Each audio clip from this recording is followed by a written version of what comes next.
Isaac Newton, the man who discovered gravity, formulated the laws of motion, and revolutionized science.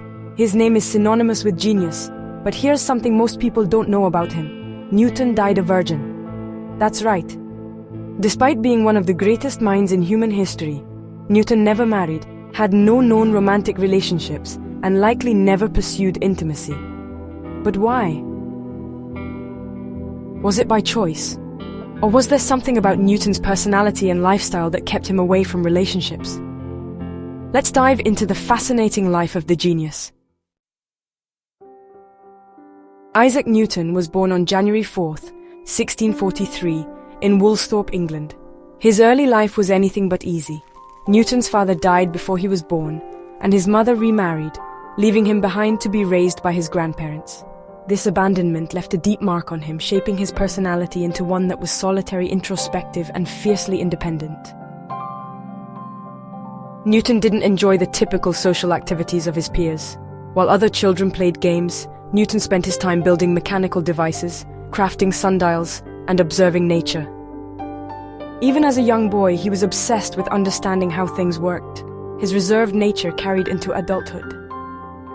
He was known to be socially awkward, intensely private, and often avoided forming personal connections.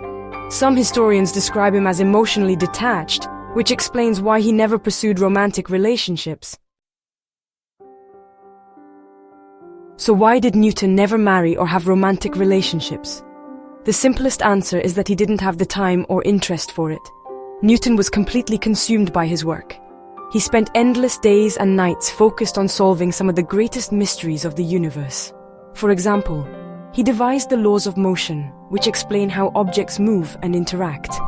He also formulated the law of universal gravitation, which revealed that the same force that makes an apple fall to the ground also governs the motion of planets around the sun.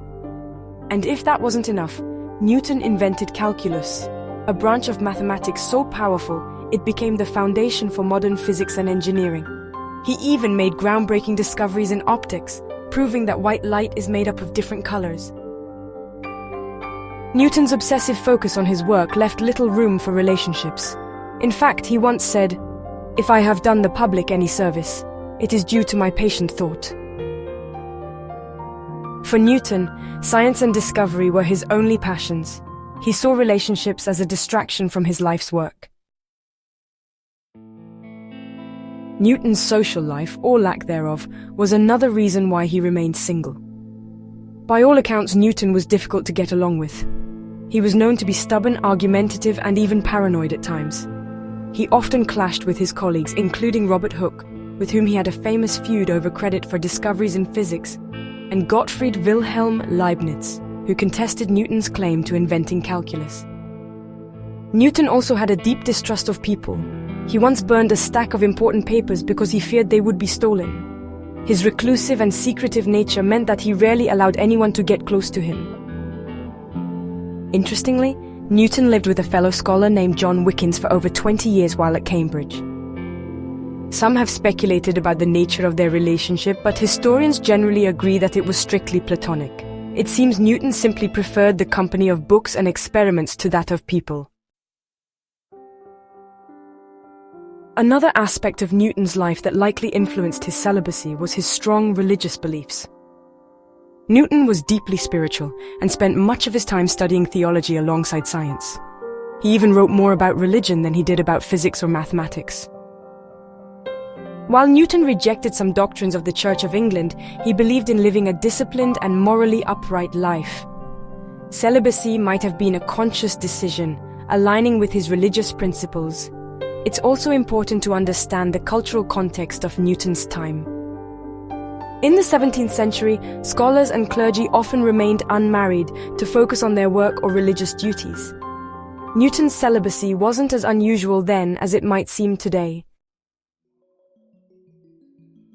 So, what can we learn from the fact that Newton died a virgin? For one, it highlights the incredible sacrifices he made in the pursuit of knowledge. Newton's dedication to science came at the cost of personal relationships, but it allowed him to achieve feats that changed humanity forever. It's also a reminder that greatness comes in many forms. Newton wasn't a charismatic leader or a social butterfly, but his intense focus and solitary nature enabled him to see the world in ways no one else could. In his own words, Newton once said, "I was like a boy playing on the seashore, finding a smoother pebble or a prettier shell, while the great ocean of truth lay undiscovered before me." This humility and single-minded devotion to discovery are what made Newton one of the greatest minds in history.